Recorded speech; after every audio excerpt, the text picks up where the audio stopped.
how to download Crunchyroll on Windows. Hi everybody, welcome back to our channel. I am back with a new video. In this video, I'll let you guys know the ways to download Crunchyroll on Windows. To do this, you'll have to follow the simple steps. First of all, open up a browser. And on the web address bar, you want to type in www.dvdfab.cn/resource video/download Crunchyroll. When you'll be taken to the page where you have to go ahead and download the Crunchyroll. If you scroll a bit, you could find this options to download the Crunchyroll video as well.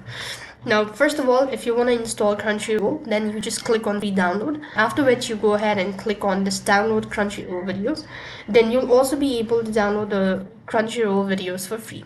So you could see that the list steps are mentioned right over here. So you just have to follow the on-screen prompt. And likewise, you'll be able to download the application or install the application in your Windows, as well as you'll be able to download the shows or content. That's all for this video. I hope the video was helpful. Make sure to like, share and subscribe to our channel. Thank you for watching. See you in the next video.